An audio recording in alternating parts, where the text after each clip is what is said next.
This Sabbath, the verse for my favorite Bible verse is Philippians chapter 4, verses 6 through 7. Do not be anxious about anything, but in every situation, by prayer and petition, with thanksgiving, present your requests to God. And the peace of God, which transcends all understanding, will guard your hearts and your minds in Christ Jesus. This is a powerful verse, and I think it's appropriate for us to explore and talk about and use to encourage each other and for our souls to be encouraged, because this has been a horrendous past couple of weeks here in our community in the Twin Cities area. And this verse gives us an opportunity to explore how we can have the peace of God as we are dealing with so many stressors on all of these different levels. Now, the idea behind my favorite Bible verse is that these are verses that you have chosen, that you have let me know about. These are your favorite Bible verses. Now, this particular verse, Philippians chapter 4, is a favorite Bible verse of two people, Deb Jordan and Diana Mirieri. So I've talked with both of them earlier this week at different times, and we're going to move in and out of our conversations with each other. First, we're going to start with Diana.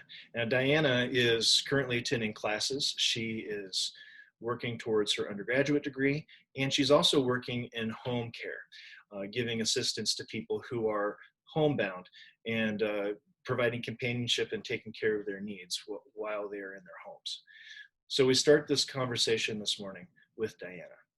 So this Bible verse that you've chosen is from Philippians, and it's one of the most awesome verses in the Bible. So congratulations on that being your favorite Bible verse.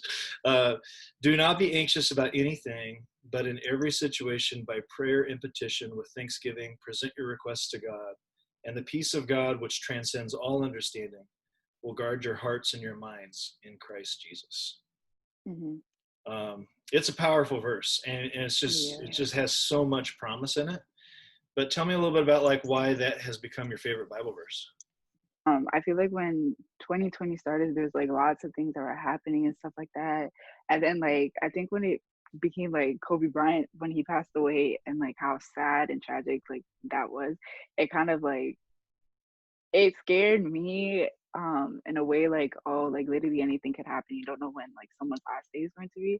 So then I kind of noticed like at the beginning of the year, I was kind of praying a lot more. And then there's this one day, I think it was actually a couple of days after Kobe passed away, and it was when the wife spoke out specifically, and she was like at the actually the memorial service, when the wife spoke out specifically, when she was like saying like, oh, Gianna, she'll never be able to like have her first dance like at her wedding. She would have been a great mom and stuff like that. So that definitely hit me, because like she was so young, and like this could have been like my sister or my brother, a cousin, a friend, or somebody else. So I was like, oh my goodness, like literally her life was taken away, and she's not going to be able to like do that stuff with her dad, nor with their other siblings, her other sisters. They wouldn't be able to like have the first dance with their dad. And like when she said like, oh, I think the eldest daughter, like she wouldn't be able to have like her dad walk her down the aisle. And like for me, I definitely want to have my dad to walk me down the aisle. So like having that like taken away from me, that definitely like scared me. I was like, oh my goodness. And I remember that night when that happened, because like when I was watching it, I was crying and tearing up and everything. But that night, I remember I prayed at night, and it was literally the longest prayer I've ever had in my life. I was like, when I was done, I was like, whoa, I can't believe I actually prayed that long. But if I go to sleep and I know I didn't pray, I can't sleep. So I have to like get up and like kneel and everything. So prayer definitely has changed me and moved me in a different way, especially I feel like this year. And like before I get into the car, I'd pray before like driving, like, God, please make me get to wherever I'm getting to safely and stuff like that. So even with like the George Floyd happening here in Minnesota itself, it's like this literally, like, your life could be taken away at any point. You never know what it will be. Like in the morning you'll wake up like thinking everything is fine, but maybe at the end of the day you could be gone, or someone that you love could be gone too. So yeah, that like when I hear stuff like that, it like I notice myself, I pray much more than I usually do. And then I start being thankful for a lot of the things that I have and what I have, who I have in my life and stuff like that. Like after I do pray, I definitely like a lot of weight is lifted off my shoulders. Like I can be able to like sleep peacefully or do whatever I prayed about in peace instead of like me being worried and stuff like that. Because when like especially like in general, like if you have like emotions and stuff like that, like keeping it inside of you or built inside of you, if I can't tell somebody else who how I'm feeling or what's wrong inside of me, I know I could say it in prayer, and then like that the weight will be lifted off my shoulder, if that makes sense. It totally Yeah. makes sense. Yeah. A lot of times I feel like I don't know like the words in which to express my intense emotions to God, but Mhm. still there's the sense that he knows my feelings and he understands. Like Yeah. I'm still like somehow able to convey that even if I can't use the right words. What about you? What do you think? Definitely, because I know he knows exactly what I'm going through and what I'm going through at the moment, what I want to get to in life and stuff like that. So if I'm not like able to like say to someone else, even if like I'm not be able to say to him exactly in the way that I want to say it, some way somehow it will come out of me. Like end up saying it the way, but he'll understand exactly how I actually feel, so it wouldn't come off in a bad way, if that makes sense. Yeah. Right.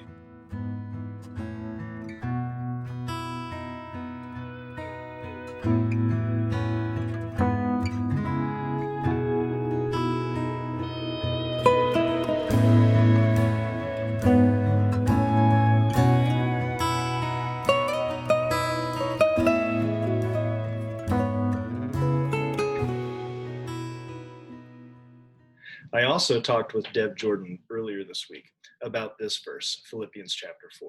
This is her favorite Bible verse as well. And here is what Deb has to say about this verse.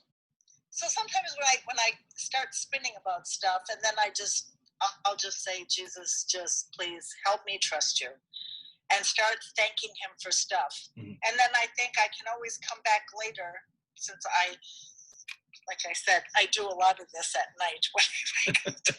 So, and then I think that during the day, then I can always come back with requests and have a longer time with him. Okay. So the kind of the rhythm that you found yourself in is, waking up with just your mind naturally abuzz with everything and being thankful. The being thankful part of this verse is where you start, but because it diverts your mind back to something that's what brings the peace back, right? Yes. And then throughout the day, once I can be thankful, yes. Right. Yeah. Okay. Gotcha. Get back to sleep, and the next day as it goes on, that's when you lift up the prayers and petitions part that this verse talks about. Yes. That's pretty cool. So that's become a rhythm for you. And that's become a rhythm for me. Yes. Yeah. He wants me to converse with him. Yeah. That he just wants me to talk to him. Yeah. Well, you were talking about how like you it sounds like you like to process things out loud. Oh, yes. You were saying that Tom might be exhausted sometimes. Yes. Oh, yes, because Tom processes things very logically and internally, and I'm very emotional. Okay. And very reactive. Okay. And so I've just been, and it would be, and I get his side, it would be tiresome to listen to somebody just keep going on and on and on about it. I get that. Yeah. But it is. But I have a lot of good friends, so I have a lot of people I can get it out with. And that way of processing, and however that might relate to your personality type, but you're one of God's children, and this is how God has made you. And this, he talks to all of us. So it's like this open, ongoing conversation with all of us. But you get to process this stuff with God, and in return, that's his promise, is that there's this peace that he gives you. Yes. Maybe not through understanding everything, like, like, okay, now that we've talked about this, God, I feel much better because I've got the answer. It's not that. It's just the act of connecting, right? Mm-hmm. It's the act of connecting with him. Yeah. And like that last part, that he himself will guard my heart and mind. So what does that mean to you? Like, so what that means to me is he won't let me go off the deep end. And he won't let me go off in places where I shouldn't go with hatred. That he will, if I let him, he will not let me go to the dark side. You know what I mean? Yeah. I'm saying I'm not that bad, but that, you know, he will guard my heart and mind, that, and if he's guarding it through Jesus, then I'm believing he'll make my heart and my mind more like him. Yeah. You know, like as you were talking about your heart being guarded and everything, I remember, you know, like going for a drive through the mountains. I really love the mountains. And, you know, you take a drive up like Pikes Peak, for instance, and they've got a road you can drive up to the very top of the mountain. On the back side, or on the western side of the mountain, and, you know, there's lots of switchbacks and that sort of thing. You get to the point where it's all like nothing grows there. You're past the alpine line. And these roads, they make you feel really nervous. Have you ever driven on? I've been up to Pikes Peak. Yeah. Yes. So you know what I'm talking about, right?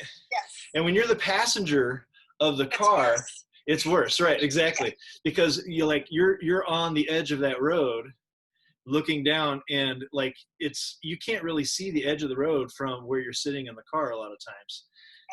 And it makes me feel so nervous. And I realized how much better I would feel if there were just simply a guardrail there. To just even have a guardrail there at some of those mountain passes gives me this feeling of assurance, like at least there's something, you know, between me and the edge. You know? Yeah. And I kind of thought about that when you talked about this verse. You know, like he's there to guard you from going off into the deep end. Yeah, it is. And even though the word's not used in the verse, it also makes me start, when I think about the part about his peace, it's also about trust. Even though the word's not in there, that peace to me also means trust. Okay. You know, I started to think before you called about, you know, when I was little, before you know any better about anything. And I just thought kind of how I felt when I was with my dad, because we did a lot of camping as a family and went up, I mean, you know, we'd go up into Canada, and not like a campground. We'd just go out in the woods and camp. And I just always remember that, thinking, that really reminds me of that. This does, that peace and trust in God, that as long as I am with him, nothing is going to happen. That's how I would feel when I was with my dad. And even though when we were at some incredible storms, it didn't faze me. I went right to sleep. I just knew my dad I didn't have to worry. He'd take care of everything. Yeah. I didn't have to be anxious and just conk out. Yeah. And be totally fine. Didn't matter what was going on around me. Right. That's a great feeling to have. Yeah. Oh, it's wonderful. It's what every kid should have. That kind of, that sense of assurance and trust. And yeah. You know, just yesterday, Christy and I were taking a walk, and Asher likes to come along with us. We take our red wagon along, because if he gets tired of walking, then he can just sit in the wagon and we can pull him. Otherwise, he just sits down, and then we can't go anywhere. And he's getting really big to carry. Exactly. So this particular day, he decided he didn't want to walk at all. So we ended up pulling him the entire time. And while he was in the wagon, he was just all happy and doing his own like role-playing thing and talking, you know, like he was kind of in his own world the entire time.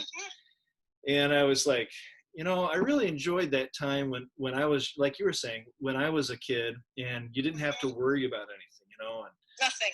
Yep. And I said the next best thing, maybe even better than that, you know, because who wants to return to your childhood and then have to go through everything all over again? No. Yeah. You know what I mean?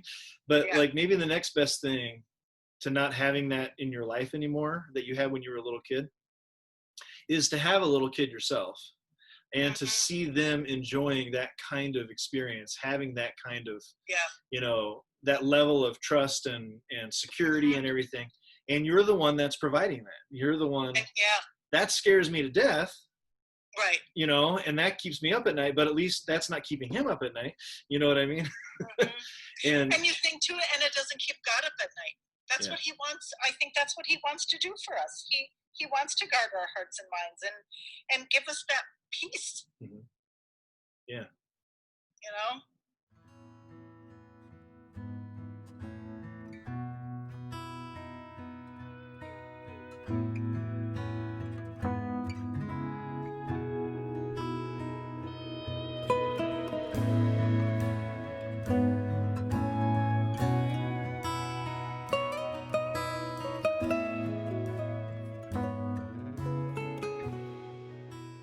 3 months ago, when we began to take social precautions and close the church doors in order to commonly fight the virus COVID-19, and this pandemic began, we thought that would be enough to deal with.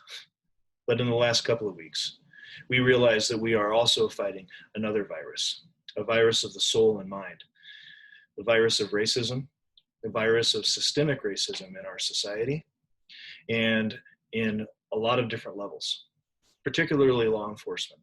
Our hearts go out to the Floyd family. As a church, we are committed to speaking out against racial injustice, and not just speaking out, but to take appropriate, rightful action to change the things that need to be changed in our society and systems so that all people can be safe, so that we know that as a church of both white and black brothers and sisters, that we stand together and that we affirm a true narrative about the history, not only the history of our country and the history of our community here in the Minneapolis Twin Cities area, but also in our own church family. These are stories that we listen to, that we empathize with, that we support, that we affirm, and that we acknowledge, and that we say, we are here together to make a change for good, and a change for ourselves. I wrap up this conversation today on Philippians chapter 4 with Diana as we relate it to the current events of the last couple of weeks. Well, let's bring it up to this last week, which has been a horrible week for our community. And so like how have you been coursing through the past week in terms of prayer and feeling and like anxiety / peace? Like, how has it been for you this past week? This past week it's actually kind of been like a lot. Okay, so obviously like seeing the death of George Floyd definitely builds up a lot of anger. And like with me, like when it comes to me, I notice like when I'm angry with something or mad at something or someone, I tend to like keep quiet and try to like relax myself before like I respond in like a very bad way that's not supposed to, like I would regret doing I would regret doing it later.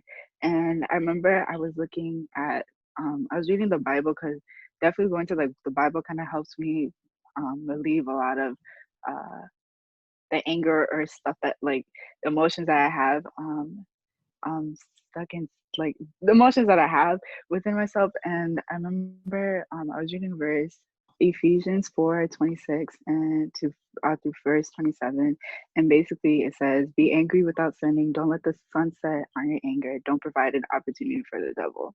And when I read that, I was like, definitely with like the anger and like how irritated I was seeing I couldn't even watch the whole video. I could only watch like 2 seconds of it, and then I'd put it away because it was like so overwhelming and stuff like that. So definitely when I read that verse, I was like, okay, Diana, don't react in a bad way where it becomes a sin. And then I also started reading more parts of the Bible. It was Proverbs 31 verses 8-9, and it says, "Speak out on the behalf of the voiceless, and let your rights for of all who are vulnerable speak out in order to judge with righteousness and to defend the needy and the poor." So then with that, I kind of tied it into like the protesting, or tie it into protesting. And like I haven't gone out to protest personally, but like I've been signing a bunch of petitions and stuff like that. And obviously I've seen that has made an impact. And then what else did I highlight? And then Isaiah 117, learn to do good, seek justice, help the oppressed, defend the orphan, and plead for the widow. And then also, like, it kind of showed me how there was, like, in the Bible, it's kind of showing like what people are kind of doing out in the world today. So that definitely I kind of tied it in with my prayers, like, oh, pray for the family, pray for those that are hurting, and not act in a way where it also be like a sin too at the same time. But yeah, so definitely I've looked into the Bible a lot, highlighted a bunch of stuff. I talked to like my friends, and we kind of like went into it in a very deep way of seeing what this means and kind of how we can like apply it to our life, and how we can apply it to our life and help others too at the same time.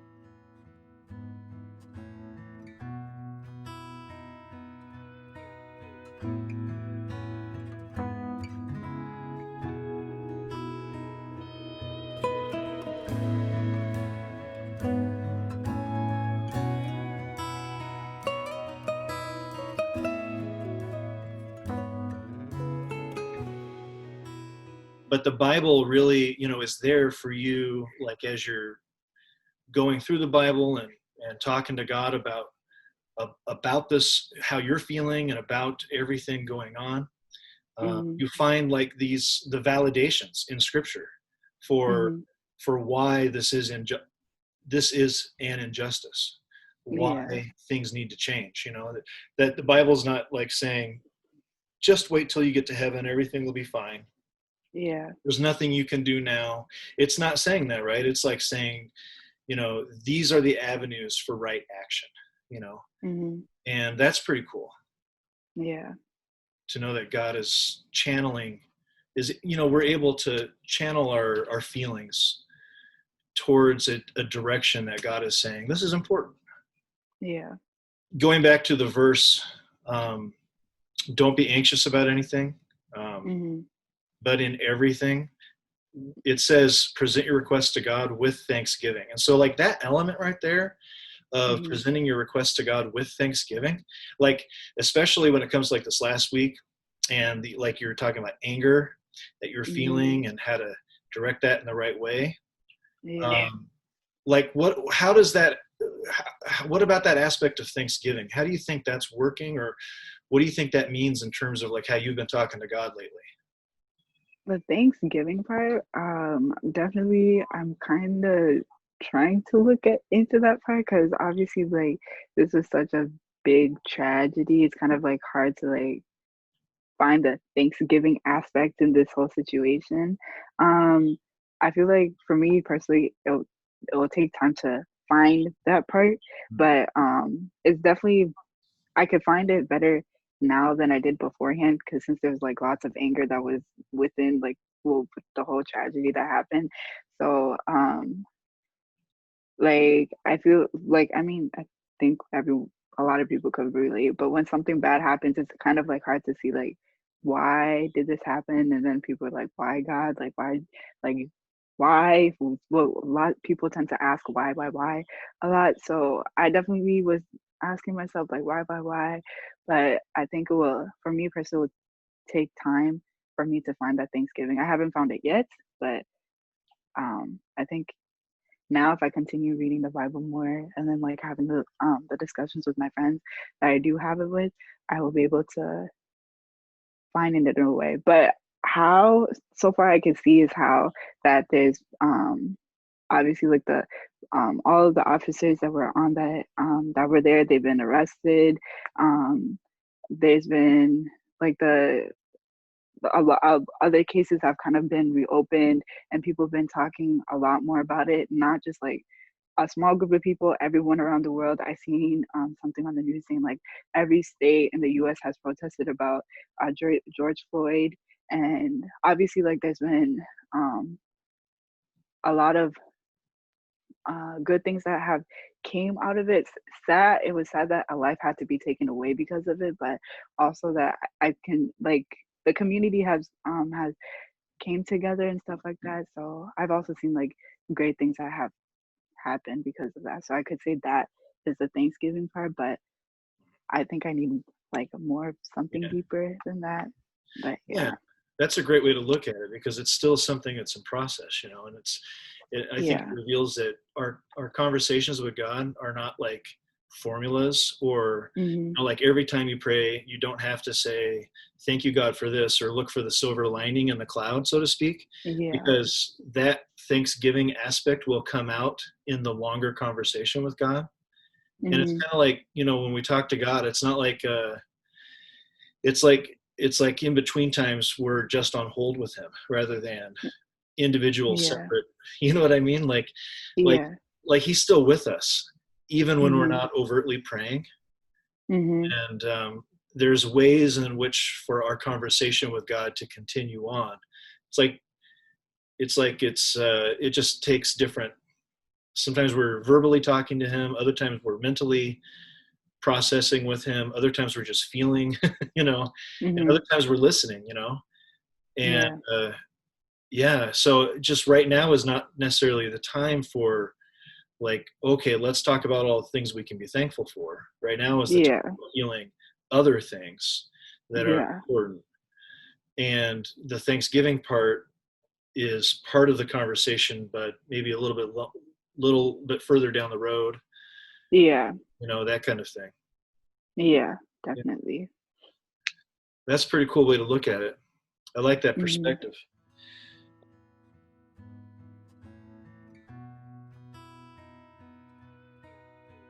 Thank you both, Deb and Diana, for taking the time to talk to me about your favorite Bible verse, Philippians chapter 4. The things that you said are inspiring and powerful, and I just want to thank you for taking the time to share them with us. And now I want to leave you with these encouraging words from Diana based on Philippians chapter 4, verses 6 and 7. Put your trust in God. He's definitely hearing you. It may not seem like it, but definitely talking it out. If you need someone to talk to, just pray. I'm pretty sure you'll feel 100% better if you do. And at least, I mean, he'll know personally that like what's on your mind and what's on your heart. And prayers definitely do work. So just you have to be patient about it.